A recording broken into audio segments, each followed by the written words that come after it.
Mari kita berdoa. Ya Bapa di surga, kami mohon anugerah-Mu bagi kami.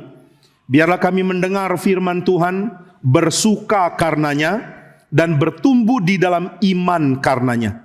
Bimbing kami ya Tuhan, supaya tidak ada kata-kata yang berasal dari kelemahan manusia, yang berasal dari kehinaan hamba-Mu dan kebodohan pikirannya.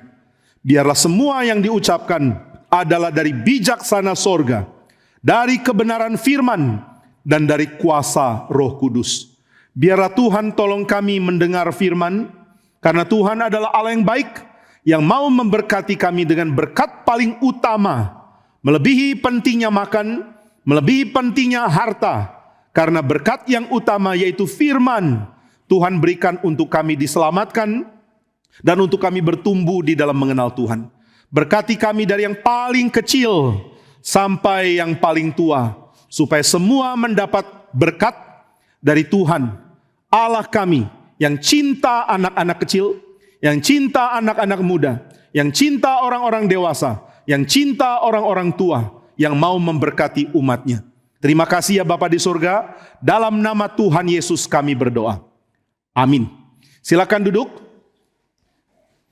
Ketika Daud sudah mulai tenang di Yerusalem, keadaan sangat baik, Tuhan beri berkat begitu besar bagi Daud. Kalau Tuhan mau berkati, Tuhan berkati tanpa lihat kelemahan orang yang dia berkati. Siapa sih Daud? Daud bukan siapa-siapa, hanya anak seorang penggembala biasa.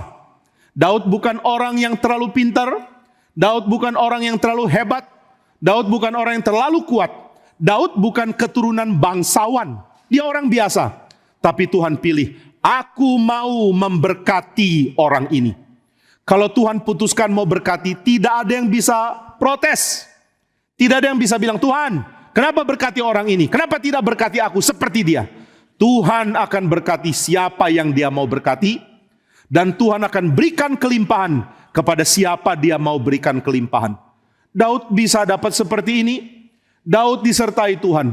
Waktu dia mau melawan Goliat, dia tahu Allah besertaku. Kalau kita tanya, Daud, kenapa engkau yakin kalau Allah menyertaimu? Daud akan mengatakan, aku pun tidak tahu. Dari dulu Allah menyertai saya. Saya tidak layak. Saya tidak punya hak untuk mendapat penyertaan Tuhan. Tapi Tuhan tetap mau menyertai. Waktu aku menggembalakan kambing domba, aku takut. Tapi Tuhan menguatkan aku. Tuhan mengatakan, akulah kota bentengku, akulah perisaimu, janganlah takut. Daud senang sekali. Daud tahu Tuhan cinta dia. Daud tahu Tuhan sayang dia. Maka Daud menjadi orang berani. Waktu dia lihat domba-dombanya, dia sayang domba-dombanya seperti Tuhan sayang dia. Waktu dia lihat ada beruang atau ada singa, dia mengatakan, saya akan bela domba-domba ini. Siapa berani lawan, saya lawan balik. Dan Tuhan berikan kekuatan kepada Daud. Waktu Daud lawan singa, singa lihat ini apa ini? Ada anak remaja. Remaja mau lawan saya makan remaja ini. Tapi Daud mengatakan, saya ada tongkat dari Tuhan, saya akan pukul singa sampai singanya mati. Kok bisa pukul singa sampai singa mati? Kamu kira singa itu kucing? Singa itu besar, cakarnya lebih besar dari kepalamu. Mana bisa kamu kalahkan dia? Tapi Daud mengatakan, Tuhan yang tolong. Kalau Tuhan bikin saya mampu kalahkan singa, mau apa? Masa mau protes? Jadi Daud dari muda sudah tahu Tuhan menyertai dia. Waktu Tuhan menyertai, dia menjadi orang yang dipakai Tuhan. Tapi iblis tidak senang Daud dipakai Tuhan. Iblis mau lihat kapan saya bisa masuk, kapan aku bisa kacaukan pikirannya, kapan aku bikin dia jadi milik saya, supaya dia dibuang sama sekali oleh Tuhan. Nah, siapa yang menikmati Tuhan, diserang oleh setan. Siapa yang diberkati Tuhan, supaya melayani Tuhan, dia akan dihantam oleh iblis. Kalau di sini, orang-orang GRI Karawaci, baik yang tua, muda maupun anak-anak, mengatakan, Tuhan, saya mau ikut Tuhan, saya mau melayani Tuhan, saya mau cinta Tuhan, saya mau dipakai oleh Tuhan. Selesai engkau bilang saya mau dipakai Tuhan, iblis langsung hantam. Saya akan ganggu kamu. Saya akan rusakkan kamu. Saya akan bikin kamu tidak bisa lagi dipakai Tuhan. Nah, iblis terus tunggu waktu. Kapan ya? Oh, waktu Daud dikejar-kejar Saul. Saya akan bikin dia marah sama Saul. Perang dengan Saul. Membunuh Saul. Tapi Daud tidak kena. Daud mengatakan, saya tidak akan pakai tanganku untuk bunuh orang yang sudah diurapi oleh Tuhan. Tuhan sudah urapi Saul menjadi rajaku. Saya akan hormati dia. Kalau Tuhan mau bunuh dia, biar Tuhan yang bunuh, bukan saya. Maka ketika Daud ada kesempatan bunuh Saul, dia tidak mau bunuh. Waktu tentaranya mengatakan, Tuhan, saya tikam dia ya, Saul sudah tertidur, semua pengawal sudah tertidur, saya tinggal bawa tombak jalan dikit. Datang ke dekat Saul, langsung tombak dia di jantung. Selesai, dia mati. Boleh tidak Tuhan? Daud mengatakan, jangan. Loh kenapa? Ini musuhmu. Kalau dia mati engkau selamat. Tapi Daud mengatakan, siapa bisa selamat kalau tangannya membunuh orang yang sudah diurapi oleh Tuhan? Oh, Daud mengerti bagaimana menghormati Tuhan. Saudara tahu bagaimana menghormati Tuhan? Hormati orang yang Tuhan mau engkau hormati. Anak-anak hormati orang tuamu. Orang-orang hormatilah orang-orang yang layak mendapatkan hormat. Daud tahu bagaimana menghormati Tuhan. Jangan sentuh raja yang diurapi oleh Tuhan. Akhirnya Daud tidak jadi alat untuk bunuh Saul. Daud berhasil bertahan. Dia terus sabar. Dia terus tunggu waktu Tuhan. Di saat dia sulit, dia mengeluh ke Tuhan. Di saat dia perlu pertolongan, dia minta tolong kepada Tuhan. Maka setelah waktu-waktu di padang gurun selesai, Tuhan sudah matikan Saul, akhirnya Daud diangkat jadi raja. Daud sekarang ada di Yerusalem, Daud menikmati penyertaan Tuhan. Wah, di sini iblis masuk untuk kedua kali. Kali pertama saya serang Daud di saat sulit, ternyata nggak bisa. Oh, aku harus tunggu waktu.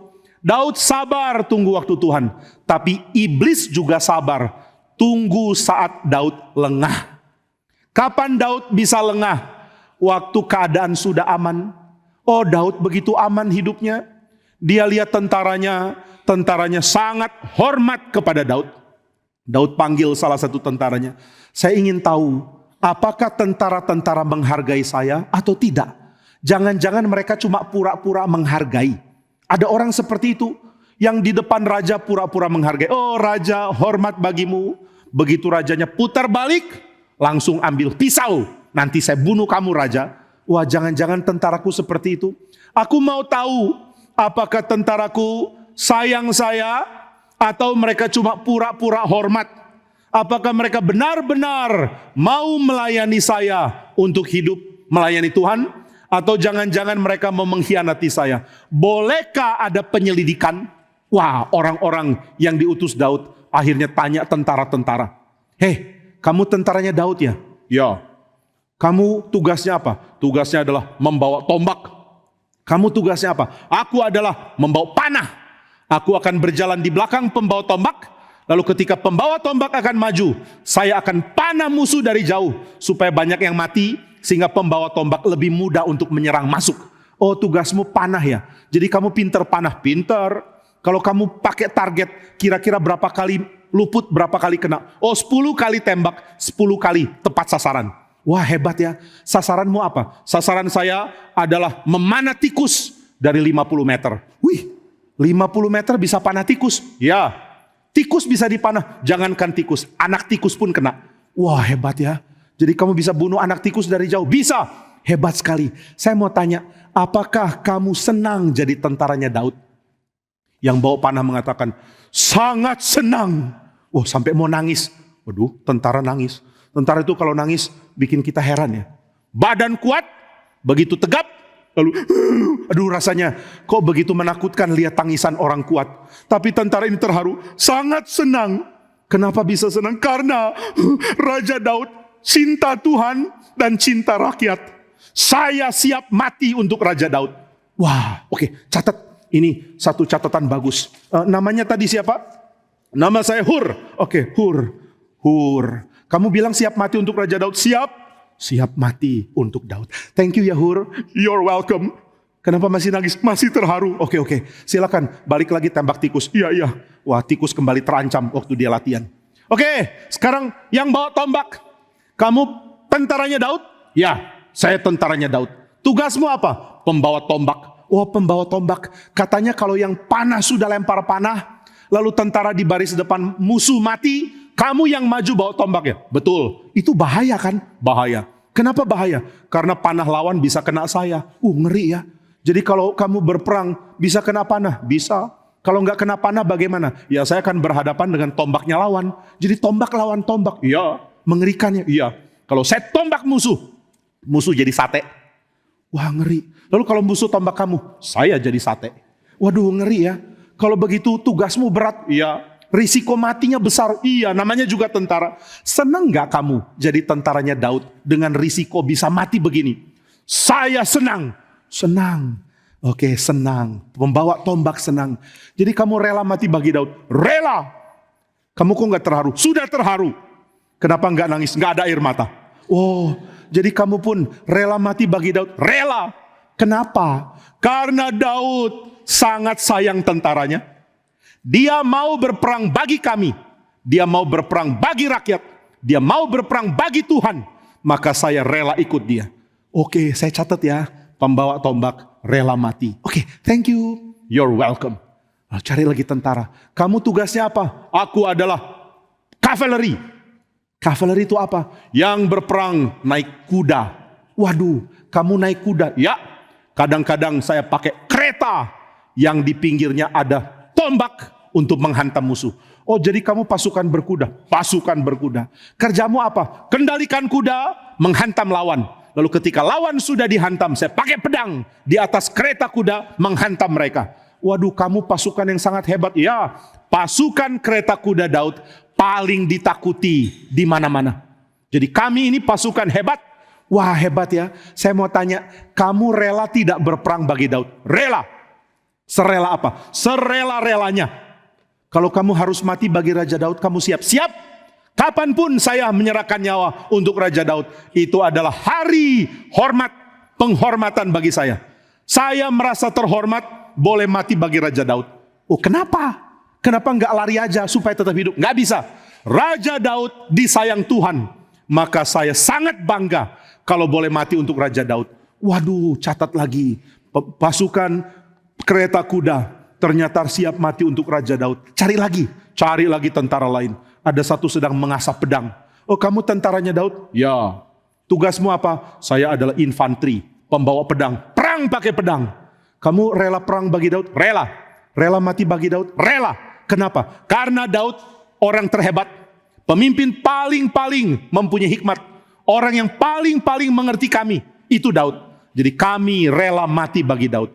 Laporannya bagus sekali. Saya mau tanya satu orang lagi. Itu sang panglima, Bapak Yoab. Wah, kalau ketemu Bapak Yoab, antriannya panjang karena dia orang penting. Panglima tentara Israel. Saya mau ketemu Yoab. Oke, ambil antrian. Oke, nomor antrian 1921. Lama amat. Ya, ikut antri ya. Yoab ini banyak tamu. Oh, tapi aku diutus Daud untuk survei. Diutus Daud, Raja Daud. Oh, oke, ganti antrian. Sini. Oke, ganti antrian. Dari 1920 jadi berapa? Jadi nomor 1. Nomor 1? Ya, karena disuruh Daud. Silakan masuk duluan. Oke, thank you. Wah, ketemu Yoab. Yoab itu panglima yang sangat-sangat berani. Dia duduk, matanya melihat dengan galak. Yoab kalau lihat siapapun lihat galak. Mau lihat musuh, galak. Mau lihat kucing, juga galak. Mau lihat kamu, juga galak. Mau lihat orang Geri Karawaci, tetap galak. Maka waktu orang ini masuk, permisi Panglima Yoab, apa? Pak, jangan galak-galak. Ini udah dari lahir begini. Oke, mau apa kamu? Saya mau tanya Pak Yoab, apakah engkau setia menjadi panglimanya Daud? Pasti dong. Kenapa? Karena dia dari awal sudah menunjukkan kemampuan perang lebih hebat dari siapapun. Saya kagum kepada Daud. Saya ini panglima, saya ini tentara, saya sering berperang. Tapi aku belum pernah lihat orang dengan kemampuan perang lebih hebat dari Daud. Dialah panutanku, dialah contohku, dialah teladanku. Walaupun aku lebih tua dari dia. Oh, jadi engkau rela untuk menjadi panglimanya Daud? Rela. Mungkin gak kamu berontak? Gak mungkin. Aku akan setia sama dia sampai mati. Jadi engkau rela mati bagi Daud? Rela. Wah, laporannya bagus ya. Maka dia pulang kembali ke istana Daud, melapor ke Daud. Raja Daud sudah ada laporan. Laporannya apa ya? Semua pihak tentara rela mati bagi engkau. Wah, aku tidak layak loh dapat tentara setia seperti ini. Tapi mereka setia kepadaku karena aku setia kepada Tuhan. Maka Daud sangat terharu ketika harus pergi perang. Daud memutuskan, saya tidak ikut pergi perang. Kenapa tidak? Karena keadaan sudah sangat baik. Banyak raja takut sekali kalau tentara pergi perang dia tidak ikut. Takut apa? Takut panglimanya mulai provokasi. Nanti setelah pergi, panglima mengatakan, ngapain ikut raja? Raja nggak mau perang, lebih baik ikut saya. Tapi Daud percaya sama Yoab. Daud percaya sama tentaranya. Daud percaya tentara semua setia kepada dia. Maka dia tidak takut.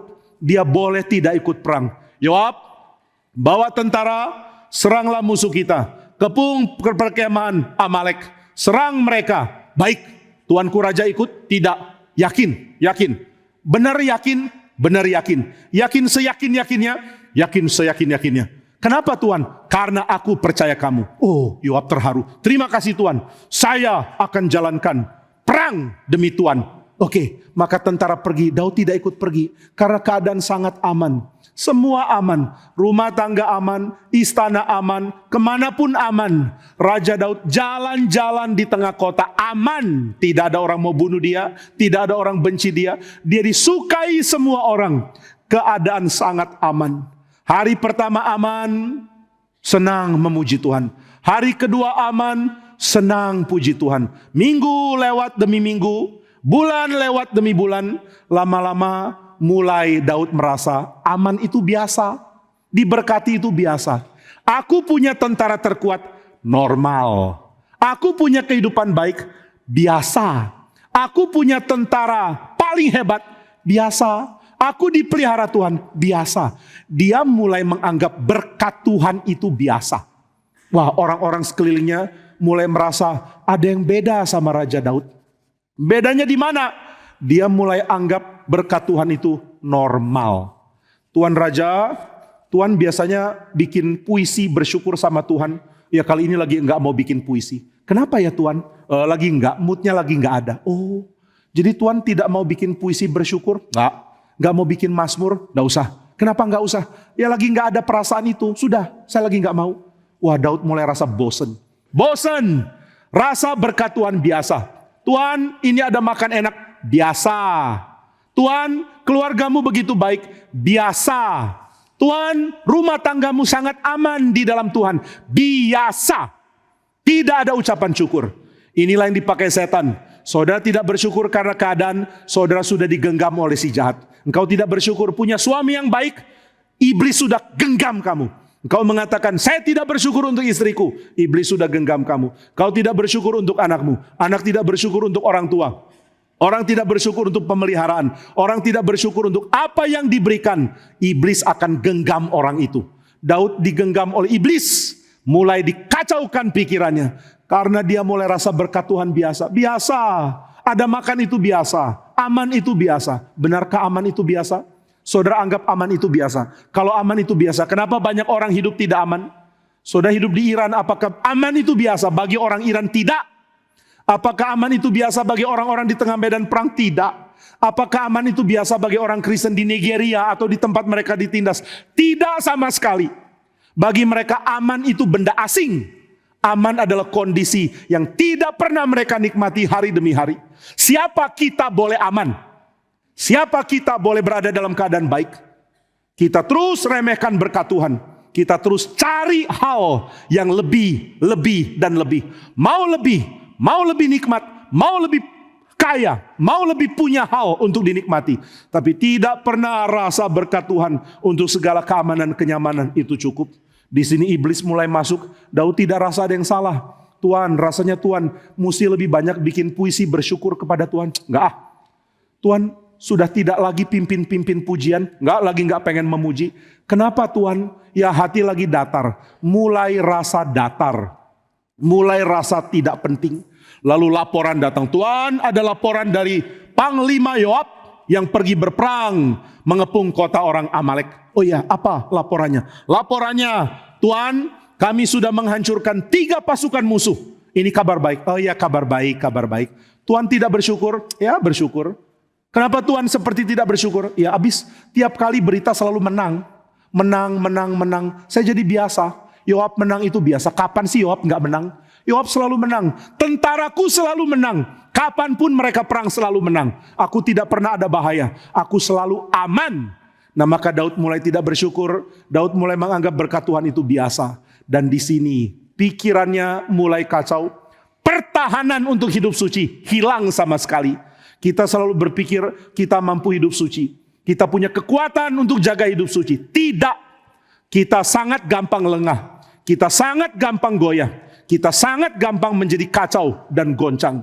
Saya minta kita duduk dengan tenang ya. Tidak pergi keluar masuk kecuali sangat perlu. Saya izinkan yang sudah lebih tua. Tapi kalau anak muda, mari belajar. Duduk baik-baik. Dengar khotbah baik-baik. Nah, maka Daud mulai diganggu dengan kehilangan sense mana pantas, mana tidak. Inilah cara dosa menghancurkan Daud. Cara pertama, membuat dia lupa bersyukur untuk keadaan baik. Cara kedua, mulai kehilangan sense mana pantas, mana tidak, mana baik, mana jahat. Dia mulai merasa saya berhak dapat hal yang baik. Saya berhak mendapatkan kesenangan. Dia terus jalan di atas istananya. Lalu dia lihat ada satu orang perempuan. Perempuan ini pergi untuk menyucikan dirinya, membasuh dirinya berdasarkan upacara yang diperintahkan di Taurat. Dia pergi untuk membasuh diri karena dia sudah selesai mengalami datang bulan. Setelah itu dia membasuh diri sesuai dengan ketentuan Tuhan. Perempuan ini cantik bukan main. Perempuan ini membersihkan diri, menjalankan upacara agama penyucian. Lalu Daud lihat, Daud panggil tentaranya. Tentaraku, itu perempuan siapa ya? Oh, perempuan mana ya? Itu ada di situ. Saya terpaksa tunjuk gini, yang ditunjuk jangan rasa Batsyeba ya. Yang mana ya? Oh, yang di sana. Oh, yang di sana. Oh, itu namanya Batsyeba, tuanku Raja Daud. Itu adalah istri dari Uria. Salah satu tentaramu yang paling berani, yang rela mati bagimu. Itu istrinya. Oh, itu istrinya. Oh, bagus. Istri tentara pasti bagus. Saya mau ngobrol sama dia, boleh panggil? Tuan mau saya panggil dia? Ya. Oke. Siap Tuan. Akhirnya Batsyeba dipanggil. Permisi. Ya, Batsyeba kaget. Baru habis upacara pembersihan. Kok didatangi tentara? Ada tentara datangi, ada apa? Ada kabar buruk ya? Suamiku bagaimana keadaannya? Suamimu baik. Oh, puji Tuhan. Ada perlu apa? Engkau dipanggil oleh raja. Hah? Saya dipanggil raja? Saya ini siapa? Aku bukan siapa-siapa. Kok bisa dipanggil raja? Ada apa ya? Raja mungkin mau tanya-tanya tentang perang atau apa. Mana saya tahu tentang perang? Ya nggak tahu, pokoknya raja mau ngobrol. Ngobrolin apa? Saya nggak tahu. Ya mau ngobrolin politik. Mana saya tahu politik? Politik apa saya nggak ngerti. Ya pokoknya Raja Daud mau ketemu. Ibu bawel banget sih. Ya baik. Saya mau ketemu. Oke. Aduh, kok raja mau ketemu saya? Akhirnya ketemu. Raja Daud tanya, siapa namamu? Tuanku Raja Daud, nama saya Batsyeba. Oh Batsyeba, iya kita ngobrol ya. Iya, Daud mulai ngobrol. Batsyeba merasa, wah Raja Daud ternyata ganteng ya. Kalau dari jauh ganteng. Kalau dari dekat guanteng. Waktu dari jauh matanya kurang kelihatan. Waktu dari dekat ternyata matanya ada sinar-sinar mirip berlian. Itu kalau dicongkel dijual kaya loh. Waduh, Raja Daud begitu tampan. Lalu Daud lihat Batsyeba. Raja Daud mulai pikir dalam hati, perempuan cantik begini, kok bukan jadi istri raja? Gak adil. Masyarakat ini salah. Harusnya istri tentara yang levelnya kurang cantik tapi tidak jelek. Yang jelek itu untuk istri yang miskin-miskin. Ini kerekaan saya untuk Daud ya. Bukan berarti Daud benar-benar mikir gini atau saya mikir begini. Pokoknya yang cantik-cantik harusnya untuk raja. Raja berhak dapat yang terbaik. Di mana-mana begitu kok. Maka Raja Daud mulai ajak bicara. Batsyeba senang diajak bicara. Raja Daud sangat suka sama Batsyeba. Batsyeba juga sangat suka sama Raja Daud. Batsyeba mulai pikir, kalau aku dulu nikahnya sama Raja Daud, sudah jadi tuan putri, pemimpin di istana, sudah jadi orang hebat, sudah jadi orang yang punya otoritas. Lumayan loh. Pikiran mulai masuk di Batsyeba, pikiran mulai masuk di Daud, pikiran pantas mendapatkan apa yang saya inginkan. Oh, Roh Kudus menegur, kamu kalau main-main dengan perempuan ini kamu berdosa. Tapi Raja Daud padamkan suara dengan mengatakan, saya raja, saya berhak lakukan apa yang saya mau. Di Mesir Firaun bisa ambil perempuan manapun yang dia mau. Di Babylon, Raja Babel bisa ambil siapapun yang dia mau. Di daerah Ur, di daerah dari orang-orang Kanaan di zaman dulu, di daerah dari orang-orang Syria, dimanapun, siapapun jadi raja, berhak ambil perempuan yang dia mau. Kenapa di Israel tidak? Daud mulai membuat ada pikiran logis di dalam pikirannya. Hati-hati ya, Martin Luther sudah mengatakan, pikiranmu adalah budak untuk hawa nafsumu. Kalau kamu sudah punya hawa nafsu, pikiran langsung nurut. Saudara pergi ke mall, mau beli tas baru yang mahal. Lalu suami mengatakan jangan beli barang mahal. Kemudian saudara mulai merasionalisasikan. Mahal artinya kualitas. Kualitas perlu bayar harga. Aku orang yang kejar kualitas. Tuhanku berkualitas. Masa tasku tidak? Wah mulai ya. Aku gerejanya berkualitas, masa tasku tidak? Aku teologinya berkualitas, masa tasnya tidak berkualitas? Ya sudah beli. Waktu mau beli, suami bilang jangan. Kenapa jangan? Uang kita nggak cukup. Kita mau janji iman untuk pembangunan sekolah di sebelah GRI Karawaci. Nah saya nggak tahu ini nubuat atau cuma sekadar contoh. Pokoknya uang kita nggak cukup ya. Aduh, suamiku pelit. Aku Tuhannya berkualitas. Teologinya berkualitas, suaminya berkualitas, dompetnya nggak berkualitas. Bagaimana ini? Oh ya sudah, kan ada cara lain. Kenapa tidak pinjam? Pinjam boleh kok. Nanti juga dapat uang. Berimanlah sama pimpinan Tuhan. Tuhan adalah Allah yang mencukupkan. Mulai pinjam. Pinjam ke siapa? Yang nggak bisa onsite, bisanya online. Pinjam online aja. Kenapa? Karena kita mau bertemu dengan Tuhan yang tidak kelihatan. Juga harus bertemu dengan sumber uang yang tidak kelihatan. Mari pinjam online, dapat uang, beli tas mahal. Begitu tas mahal sudah dibeli, nikmat. Sekarang semuanya klop.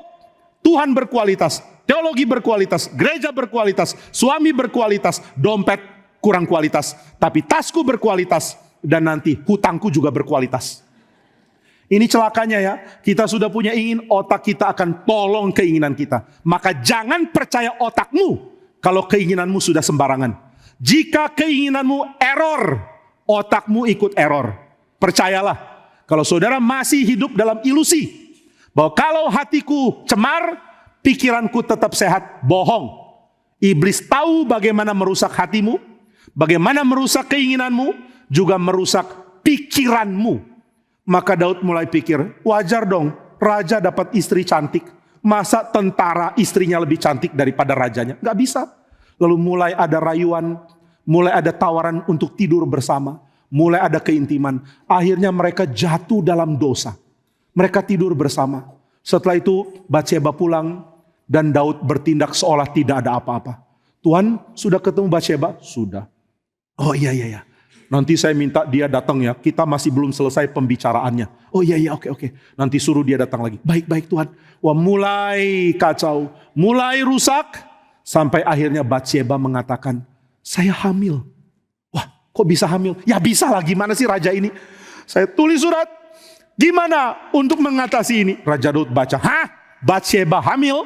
Waduh celaka. Mana mungkin dia bisa hamil kalau bukan karena saya? Berarti karena saya. Kalau begitu ada kekacauan terjadi. Aku akan membuat namaku tercoreng. Karena aku sudah tidur dengan istri orang lain. Bagaimana ini? Langsung akal sehatnya Daud bekerja. Hey Daud, jangan takut. I am your best friend. Saya adalah otakmu. Saya akan tolong kamu mengatasi keadaan sulit ini. Aku akan pikir cara. Cara paling gampang. Undang Uria pulang. Lalu nanti Uria pulang, dia pulang ke rumah. Pasti Uria rindu untuk tidur dengan istrinya. Setelah itu orang akan pikir wajar, Uria akan pulang, akhirnya istrinya hamil. Gak ada masalah. Ide bagus.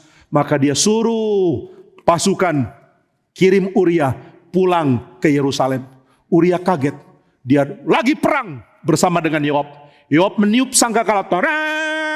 Pasukan maju termasuk Uria. Mereka bertempur mati-matian. Mereka berseru, demi nama Tuhan, demi Raja Daud, kita mati bagi Tuhan, kita mati bagi Daud. Semua perang dengan berani. Yoab berani, rela mati demi Tuhan, rela mati demi Daud. Di belakangnya ada Uria, rela mati demi Tuhan, rela mati demi Daud. Uria dengan berani berperang. Setelah itu mereka mengalahkan musuh. Mereka mundur ke kemah, merayakan kemenangan. Setelah mereka rayakan kemenangan, pembawa pesan datang. Tuanku Yoab, ada pesan dari tuanku Raja Daud. Wah, Daud kasih pesan. Mana sini saya baca? Lalu dibaca, kirim Uria pulang. Aku mau bicara dengan dia. Oke, Uria, ya Tuan Yoab, pulang ke Yerusalem. Kenapa Tuan? Daud yang panggil. Aku rasanya nggak mau. Aku mau berperang. Yang lain perang masa aku pulang. Ini disuruh Daud. Aduh, yang lain aja. Nggak, kamu. Disuruh kamu kok. Tuh ditulis sama Daud. Uria. Mungkin salah tulis. Nggak, ini Uria. Mungkin Daud salah sebut. Atau Uria yang lain. Ada banyak Uria. Nggak, seluruh tentara cuma lu Uria. Aduh, kenapa? Salah mungkin. Atau Tuhan aja yang pulang. Nggak bisa, cerewet, pulang. Saya nggak mau pulang. Kenapa nggak mau pulang? Aku mau perang bagi Daud. Aku sangat sayang Daud. Aku rela mati bagi dia. Ini tuanku Raja Daud, suruh kamu pulang. Sana pulang. Baik. Akhirnya Uria dengan muka cemberut pulang. Kenapa mau mesti pulang? Mau kerja nggak boleh. Mau mati bagi Daud kok nggak boleh. Akhirnya sampai di Yerusalem, mukanya masih cemberut. Tapi begitu masuk istana, langsung mukanya jadi sangat-sangat sopan. Karena ketemu Daud, kalau cemberut nggak pantas. Jadi begini. Begitu masuk istana. Nah, kenapa? Mau ketemu raja. Dia ketemu raja. Raja Daud panggil, Uria silakan. Tuanku Raja Daud, bagaimana kabar perang? Perang berhasil Tuan. Tuhan di pihak kita. Tidak ada rencana dari tuanku Yoab yang gagal. Semua strategi tentara dipakai Tuhan. Peperangan kita berhasil. Tidak ada musuh sanggup bertahan. Daud mengatakan, bagus, bagus. Terima kasih, kabarnya sangat baik. Sekarang saya boleh kembali perang? Ya. Kamu minum-minum dulu ya. Minum-minum dulu. Ya oke, minum-minum dulu. Oke, minum. Dia minum. Udah terima kasih. Kenapa cuma sedikit minumnya? Karena saya nggak mau santai Tuan. Tuanku Yoab dan tentara dan tabut perjanjian sedang ada di tempat perang. Masa saya santai begini? Saya nggak mau. Oh ya udah kamu pulang lah ya. Kamu santai sedikit nanti perang lagi. Oh oke. Lalu Uria nggak mau pulang. Dia ada di halaman istana. Lalu taruh tasnya di situ, kemudian tidur di situ. Daud kaget. Kenapa nggak pulang? Tidak. Kenapa nggak mau pulang? Aku tidak mau ketemu istriku. Aku maunya setia kepada Raja Daud dan tuanku Yoab. Pulang? Nggak.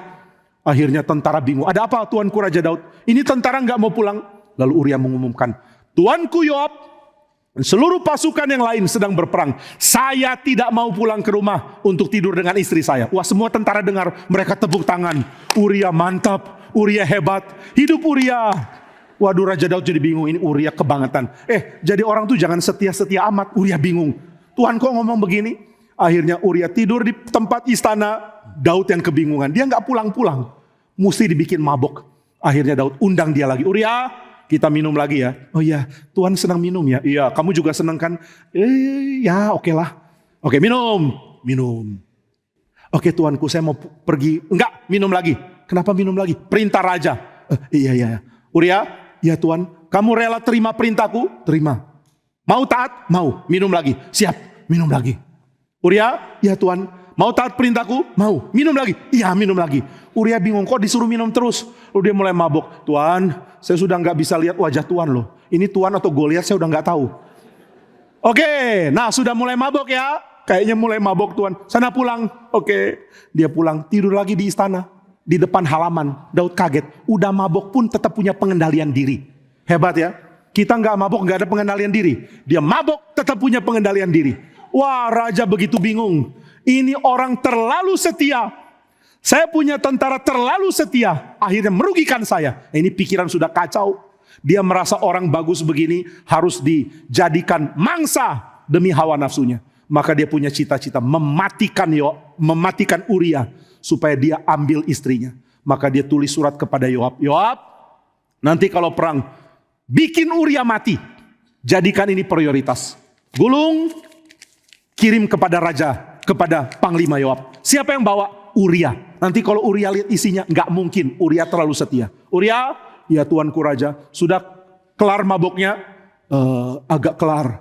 Sudah bisa jalan? Sudah. Kembalilah ke peperangan, bawa surat untuk Yoab. Iya Tuhan, jangan hilang. Jangan, tidak akan hilang. Jangan lihat, tidak akan lihat. Berikan ke Yoab. Baik. Maka dia pergi kembali ke peperangan. Dia berikan ke Yoab. Tuanku Yoab, ini pesan dari Daud. Oke, Yoab baca. teruskan berperang, matikan Uria. Uria sini. Ya Tuhan, ngomong apa aja sama Tuhan Raja Daud? Ya tanya perang, lu jawab salah-salah ya? Enggak. Oh ya udah sudah, sana pergi. Matikan Uria. Kenapa Raja Daud ini ya? Kenapa Uria mesti mati? Mesti taat sama raja. Oke, kalau begitu kita atur. Uria, ya Tuhan. Nanti kita perang lewat timur. Di timur ada pasukan besar, sangat kuat. Kamu berani pergi ke sana? Berani. Kamu berani ada di garis paling depan? Berani. Di sana akan ada benteng, kamu yang hadapi. Berani. Tapi kali ini, aku tidak memberikan support dari pemanah. Loh kalau nggak ada pemanah, nanti kita semua mati. Kamu takut mati nggak? Nggak. Oke kalau gitu, pergi. Baik, Uria pergi. Dia pergi dengan pasukan berjalan kaki. Tanpa dukungan panah. Akhirnya mereka pergi, langsung dihantam dengan panah dan batu. Dan beberapa orang gugur, termasuk Uria mati. Begitu Uria mati, Yoab tulis surat, Raja Daud terjadi satu blunder. Ada kegagalan, beberapa orang mati. Termasuk Uria orang Het itu juga sudah mati. Maka surat diberikan ke Daud, Daud membaca. Juga Uria orang Het itu sudah mati. Langsung otaknya mengatakan, there you go. Saya sudah bikinkan rencana bagimu. Sekarang kamu umumkan Uria sudah mati. Ambil istrinya jadi istrimu dan semua aman. Wah Daud senang sekali. Memang otakku pintar. Pintar bikin strategi. Pintar bikin rancangan. Pintar bikin tipuan. Supaya saya bisa jalankan hawa nafsu saya. Wah Daud tidak sadar betapa jahatnya dia. Dia ditipu oleh si jahat dan dia tidak tahu bagaimana keluar. Saudara jangan berikan ruang bagi si jahat. Dia akan bikin engkau tidak lagi bisa bedakan mana benar mana salah. Dan orang tidak bisa bedakan mana benar mana salah akan berpengaruh. Engkau tidak bisa bedakan mana pantas mana tidak. Nanti anak-anakmu tidak bisa bedakan hal yang sama. Nanti kelilingmu tidak bisa bedakan hal yang sama. Akhirnya kita akan hidup di dalam masyarakat yang rusak tanpa kompas. Tanpa mengerti mana benar mana salah. Bahaya bukan main. Daud berada dalam kondisi sangat bahaya. Maka dia yang sudah menghancurkan tentaranya sendiri. Merasa dirinya masih aman. Dia umumkan kepada warga. Ada keguguran perang dari tentara kita. Tentara kita gugur beberapa orang. Termasuk Uria. Wah, Batsheba nangis. Suamiku sudah mati. Aku sekarang mengandung dari raja. Hidupku kacau. Apa yang harus saya lakukan? Lalu Daud memanggil tentaranya. Panggil Batsheba. Saya mau tolong dia. Dia sudah tidak punya suami. Aku rela menjadi suaminya. Aku yang tanggung hidupnya. Aku yang akan berikan dia tempat.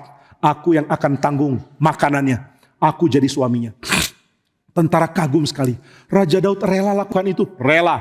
Karena Uria orang baik. Jadi saya akan tanggung keluarga Uria, saya akan nikahi istrinya. Wah semua rakyat tepuk tangan. Raja Daud sangat hebat, pahlawan sejati, rela mengambil istri dari tentara yang sudah gugur. Akhirnya Batsheba diambil oleh Daud dan mereka menjadi suami istri dengan cara yang sangat jahat. Tuhan terus tunggu, mau bertobat tidak? Daud, kamu sadar tidak berapa jahatnya kamu? Tahukah kamu sudah jadi milik setan? Tahukah kamu berapa jauh kamu sudah jatuh? Tahukah kamu berapa merusaknya kamu? Tuhan tunggu, Daud tidak sadar. Tuhan tunggu, Daud tidak mau kembali. Tuhan tunggu, Daud tetap matikan hati nuraninya. Saya mau tanya, Tuhan sudah tunggu kamu berapa lama? Kenapa belum bertobat? Tuhan tunggu engkau berapa lama? Mengapa masih keraskan hati? Tidak mau kembali kepada Tuhan. Daud terus matikan hati nuraninya. Dia pikir aman. Sudah bebas, Uria sudah beres, kejahatanku tidak dilihat oleh siapapun. Tapi Tuhan lihat, engkau sudah tidur dengan istri orang lain, engkau sudah bunuh suaminya, dan engkau pikir kamu bisa lari. Tidak bisa. Maka Tuhan gerakkan seorang nabi bernama Nathan. Nathan sebenarnya mempunyai makna pemberian. Tuhan adalah Allah yang sangat beranugerah kepada Daud. Tapi anugerah ini diresponi dengan cara yang salah oleh Daud. Dia rasa anugerah itu wajar. Maka dia jatuh dalam jerat setan. Sekarang Tuhan panggil Nathan. Nathan, beritahukan kepada Daud kejahatannya. Nathan kaget. Tuhan, kejahatan Raja Daud apa? Dia bunuh tentaranya. Karena dia sudah tidur dengan istrinya.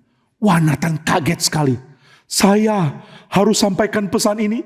Wah Nathan begitu bergumul. Haruskah aku pergi? Harus. Haruskah aku khotbah kepada Daud? Harus. Bagaimana kalau Daud marah? Tidak peduli. Daud harus diberitahu pesan ini. Maka Nathan dengan hati hancur, dia berdoa, Tuhan ampuni Raja Daud. Jika Tuhan masih mau berbelas kasihan, biarlah seruanku mempertobatkan dia. Kalau aku berkhotbah dia tidak mau dengar, apa jadinya? Kalau aku berkhotbah dia tepis khotbah itu dan mengatakan, jangan nasihati saya. Kamu pikir kamu lebih pintar dari saya? Gara-gara kamu nabi, kamu pikir kamu lebih tahu dari saya? Aku adalah anak kesayangan Tuhan. Tuhan sudah pakai aku jadi raja, jangan cerewet. Aku cuma melakukan apa yang aku berhak lakukan. Wah, kalau dia respons begitu, aku tidak ada kemampuan mempertobatkan dia. Tapi kalau dia tidak bertobat, seluruh Israel akan hancur. Maka Nathan dengan bergumul minta kekuatan dari Tuhan. Dia mau berkhotbah kepada Daud. Dia datangi Daud. Dia lihat Raja Daud. Raja Daud lihat dia. Oh Nathan, temanku yang kuhormati. Ada apa? Aduh, harus khotbah. Raja Daud, dengarkanlah saya. Kenapa mukamu begitu sedih? Karena aku membawa berita yang sangat buruk. Berita apakah itu, Nathan? Jangan takut. Beritahukanlah kepadaku, aku temanmu. Tuanku Raja, ada peristiwa mengerikan terjadi. Apa itu? Aku kenal satu orang miskin yang baik sekali. Orang miskin yang cinta tuanku. Orang miskin yang sangat menyukai hidup di tengah-tengah pemerintahan tuanku. Wah, Daud langsung senang. Orang miskin selalu saya perhatikan. Aku dulu lari di padang gurun bersama dengan orang-orang miskin. Aku ditemani oleh orang-orang miskin. Aku sangat-sangat sayang orang-orang yang miskin. Coba beritahu apa yang terjadi pada orang miskin ini. Orang miskin ini punya seekor anak domba, Tuhan. Anak dombanya sangat disayang. Dia cuma tahu menunjukkan sayang kepada anak domba ini. Mereka sama-sama miskin. Mereka tidak punya kemampuan beli makan yang cukup. Maka makanan untuk orang ini dibagi dengan dombanya. Waktu mereka olah gandum jadi roti, dibagi dengan domba. Waktu mereka olah sayur, mereka makan sebagian, domba makan sebagian. Waktu mereka olah apapun, mereka makan dan dombanya makan. Makan dari pangkuan seperti anak sendiri. Maka keluarga ini meskipun miskin terhibur oleh karena domba yang sangat mereka sayang ada di tengah-tengah mereka. Wah, Daud sangat senang dengar cerita ini. Saya terharu ada orang seperti ini. Saya mau tolong. Tunggu Tuhan, ada peristiwa mengerikan terjadi. Ada apa itu? Tetangga mereka adalah gembala yang kaya. Orang yang punya ribuan domba. Dan orang ini sangat pelit. Tidak mau hartanya berkurang sedikit pun. Wah, saya benci orang kaya. Orang kaya yang serakah. Orang kaya yang pelit. Saya benci. Ini orang punya tetangga miskin. Dia tidak tergerak tolong. Saya marah sekali. Coba cerita lebih lanjut. Ada apa lagi? Nathan terus cerita. Orang ini kedatangan tamu Tuhan. Dan dia ingin sediakan daging domba untuk tamunya. Tapi dia tidak mau ambil dari dombanya sendiri. Hah? Lalu diambil dari mana? Dia ambil milik tetangganya yang miskin itu, Tuhan. Tetangganya menangis mengatakan, ini bagiku bukan domba. Ini seperti anak bagiku. Aku sayang domba ini, tolong jangan diambil. Tapi orang jahat itu mengatakan, kalau saya ambil, mau apa kamu? Saya punya banyak tentara bisa pukul kamu. Saya punya banyak anak buah bisa hantam kamu. Siapa kamu? Orang miskin, jangan cerewet. Kalau saya mau ambil, diam. Wah, dombanya diambil. Orang miskin ini cuma bisa teriak, minta tolong. Kasihani kami. Kami cuma punya domba itu. Jangan diambil. Orang kaya mengatakan, diam. Saya mau potong domba ini untuk tamu saya. Akhirnya domba itu dimatikan, dimasak untuk tamunya. Daud berdiri di kursinya. Saya pelindung orang miskin. Saya mau orang kaya itu dibunuh. Dan saya mau hartanya diambil oleh negara. Dan dibayarkan untuk membayar 4 kali lipat dari orang miskin yang sudah kehilangan domba. Pastikan ini terjadi. Wah, Nathan takut sekali, sedih sekali. Tapi kemudian dia harus bicara. Tuhan tahu, Tuhan kenal kok orang kaya ini. Siapa orang kaya itu? Walaupun saya kenal, harus dibunuh. Tuhan, engkaulah orang kaya itu. Nathan berani sekali tunjuk. Kamulah orang jahat itu. Kamu sudah punya segala yang Tuhan berikan kepada kamu. Tapi kamu menghina Tuhan dengan kejahatanmu yang sangat besar. Daud sadar, akulah orang yang dimaksud. Akulah yang ambil domba kecil itu. Akulah yang sudah bunuh anak buahku sendiri. Mendadak pikirannya jadi benar di hadapan Tuhan. Inilah anugerah Tuhan yang besar. Tuhan beri firman, orang langsung dengar. Itu orang berbahagia. Saudara dengar firman, hati dikeraskan. Celakalah kamu. Tapi engkau dengar firman langsung bertobat. Berbahagialah. Tuhan masih memberikan kesempatan bertobat kepadamu. Bagaimana engkau dengar firman? Menghina. Sudah dengar tetap sama. Sudah dengar malah ngotot melawan. Celakalah kamu kalau begitu. Daud sudah dengar tidak mau ngotot melawan. Dia langsung sadar. Aku orang itu. Aku orang itu. Dia sangat ketakutan. Saya harus mati, Nathan. Saya harus mati.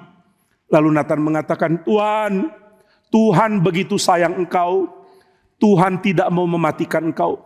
Tapi segala penyebab yang sudah membuat engkau berdosa akan Tuhan ambil. Tuhan tidak lagi berikan engkau ketenangan. Mulai sekarang pedang tidak akan berhenti mengganggu engkau. Sebab engkau tidak tahu bagaimana menghidupi berkat, maka Tuhan akan memberikan kamu kegoncangan. Engkau tidak tahu bersyukur untuk keadaan baik, Tuhan akan berikan kamu keadaan buruk. Daud mengatakan, jadilah kehendak Tuhan. Tuhan, lakukanlah apa yang engkau mau kepada saya. Lalu Nathan mengatakan, engkau harus bayar 4 kali lipat. Anakmu akan mati. Anak-anakmu akan mati. Anak satu dengan anak lain akan berperang dan saling bunuh satu sama lain. Daud dengar ini sangat hancur hatinya. Anak-anakku akan hancur. Keluargaku akan kena. Saya akan sangat hancur. Maka Daud segera meninggalkan Nathan. Dia segera pergi di hadapan Tuhan. Dia berpuasa dan menangis. Dia memohon, Tuhan kasihani saya. Tuhan ampuni saya. Saya mohon Tuhan jangan lihat dosa saya. Aku dari kandungan ibu sudah sangat cemar. Begitu dilahirkan aku lahir dalam dosa. Dan sekarang terbukti aku hanya orang berdosa. Tuhan ampuni aku. Lalu dia dengar kabar Batsheba akhirnya melahirkan anak yang diperolehnya dari Daud. Daud sangat sayang anak ini. Tetapi Tuhan mengatakan saya akan matikan anak ini. Daud makin sedih. Anak ini harus mati. Aku akan sangat menderita. Maka Daud mohon kepada Tuhan, kasihani saya. Orang-orang bawa makanan, Tuhan makan dulu. Tidak mau. Nabi Nathan tolong bicara kepada dia. Tidak, saya sudah cukup bicara. Biar dia berurusan dengan Tuhannya. Nathan tinggalkan Daud. Daud menangis di hadapan Tuhan. Kasihani saya ya Tuhan. Kasihani saya. Orang bawa makanan, makan dulu Tuhan. Tidak, saya tidak mau cicipi makan apapun. Saya tidak mau bersihkan diri. Saya mau seperti pengemis yang tidur di pinggir jalan memohon kepada Tuhan. Waktu dia baring, dia memohon Tuhan ampuni. Dia ingat wajah Uria. Dia ingat dosanya. Dia ingat jahatnya dia. Dan dia makin keras teriak, Tuhan, saya tidak layak diampuni. Tapi mohon, ampuni saya. Saya tidak layak dapat belas kasihan. Tapi mohon, berikan belas kasihan kepada saya. Dia terus menangis kepada Tuhan. Tuhan tidak jawab. Akhirnya Tuhan putuskan mematikan anaknya. Waktu anak itu sudah mati, wah semua orang takut. Orang yang menjadi pengasuh, gendong anak itu. Oh anaknya sudah mati. Bagaimana kita bicara ke Daud? Kalau waktu anaknya sakit, Daud seperti ini. Bagaimana kalau kita kabarkan anaknya sudah mati? Dia pasti menyakiti dirinya. Tapi mereka harus bicara. Maka mereka saling dorong. Kamu bicara ke Daud. Tidak, kamu lebih bisa. Jangan, kamu yang bicara. Daud melihat mereka saling dorong. Daud tanya, sudah matikah anak itu? Mereka jawab, sudah Tuhan. Anak itu sudah mati. Harap engkau bisa terima. Jangan sakiti dirimu. Daud mendengar, oh anak itu sudah mati. Baik, saya minta izin meninggalkan tempat ini. Mau kemana Tuhan? Aku mau beribadah, berdoa kepada Tuhan. Setelah itu, aku akan bereskan semua yang sudah aku lalaikan. Aku mau bersihkan diri dulu. Daud membersihkan diri, lalu dia datang di hadapan Tuhan. Dia sujud dan mengatakan, Allahku, engkau adalah Allah yang besar. Timpakanlah kepadaku apa yang engkau rasa layak aku terima. Tapi jangan ambil kasih karuniamu dariku. Jangan ambil rohmu yang kudus daripadaku. Terimalah aku kembali, dan aku akan terus menjadi raja yang melayani engkau. Cabutlah aku dari apa yang aku harus dapatkan, asal aku tidak kehilangan kasih karuniamu. Tuhan mendengar doa Daud. Tuhan mengampuni Daud. Tapi anak yang Daud miliki harus mati. Anak-anaknya akan ada 3 lagi yang mati. Karena perang karena saling berebut tahta, karena saling iri dan mau menjadi raja. Daud tahu dia akan mengalami banyak kesulitan, tapi Daud minta satu hal, Tuhan jangan tinggalkan aku, jangan tinggalkan aku. Dan Tuhan mengabulkan. Maka setelah Daud membersihkan diri, dia berdoa. Dia keluar dari tempat doa, dia kembali ke istananya. Dan dia mengatakan, sediakanlah makan, aku sekarang mau makan. Tuhan, waktu anak itu masih hidup, engkau mati-matian siksa diri. Sekarang anak itu sudah mati, kenapa engkau malah seperti biasa? Daud mengatakan, saya minta ke Tuhan dengan cara itu, supaya Tuhan kasihan sama saya. Setelah Tuhan jawab saya tidak, ya sudah, aku tidak lanjutkan seperti ini. Aku terima keputusan Tuhan. Aku terima apa yang dia putuskan bagiku. Wah, semua orang tahu Daud sudah kembali. Daud bukan lagi Daud yang kacau. Daud bukan lagi Daud yang nyaman di dalam kestabilannya. Sekarang Daud adalah Daud yang sudah kembali ke Tuhan. Meskipun kehidupan ke depan akan goncang lagi, tapi Daud sudah balik ke Tuhan. Maka Nathan menyadari ini, dia bersyukur kepada Tuhan. Daud sudah kembali, meskipun di tengah teguran yang sangat berat. Maka Tuhan mengampuni Daud. Tuhan bahkan menjanjikan dari Batsheba akan keluar anak yang nanti akan menjadi penerus takhta Daud. Tuhan tahu memulihkan kekacauan yang sudah dibuat oleh Daud. Tapi ada banyak pikulan berat yang Daud harus pikul. Karena dia terlalu ceroboh, terlalu jahat, dan terlalu bodoh. Sehingga dia mengabaikan Tuhan. Biarlah cerita yang sangat penting ini, cerita klasik yang harus didengar oleh semua orang sepanjang sejarah, menjadi bagian pelajaran bagi kita saat ini. Biar kita tahu cara setan menghancurkan kita di tengah kenyamanan kita. Jangan berhenti bersyukur kepada Tuhan. Jangan take for granted apapun yang Tuhan berikan kepadamu. Jangan biarkan iblis masuk. Jangan sembarangan menata pikiran demi membenarkan hawa nafsumu. Mari bertobat, mari kembali ke Tuhan, dan mari pahami Allah sebagai Allah yang penuh pengampunan. Di dalam kalimat Mazmur dikatakan, di dalam engkau ada pengampunan, supaya engkau ditakuti oleh manusia. In you there is forgiveness, so that people may fear you. Di dalam Tuhan kita mau takut, karena Tuhan belas kasihannya besar, dan pengampunannya besar. Saya harap kita semua kembali telusuri hidup kita. Sadari di mana kita sudah jatuh. Dan mari kembali ke Tuhan. Mari minta belas kasihan Tuhan. Mari katakan, Tuhan ampuni saya, kasihani saya. Jadikanlah saya milikmu kembali. Kiranya Tuhan mendengar doa saudara. Sama seperti Tuhan sudah mendengar doa Daud. Kiranya Tuhan memberkati kita. Mari kita berdoa. Ya Bapa di surga, kami memohon Sang penebus yang ilahi rela menebus kami seperti sudah menebus di dalam Kristus orang-orang yang sudah diampuni oleh Engkau. Kami ingin ditebus oleh Tuhan dan kami ingin diampuni dosanya oleh Tuhan. Dengarlah doa kami, ampunilah kami, hidupkanlah kami di dalam hidup yang Engkau perkenan. Bangkitkanlah jiwa kami ke dalam kesukaan untuk menyembah Tuhan. Janganlah membiarkan kami hidup di luar Roh-Mu yang kudus, tapi biarlah kami senantiasa dipimpin untuk hidup di dalam kekudusan-Mu. Biarlah kami peka terhadap kecemaran dan dosa yang senantiasa mengintai, yang kami lakukan, yang kami pikirkan dan yang kami rasakan. Biarlah kami membuang semuanya itu dan merindukan hidup suci di hadapan Tuhan. Dengarlah permohonan kami ya Tuhan. Dalam nama Tuhan Yesus kami berdoa. Amin.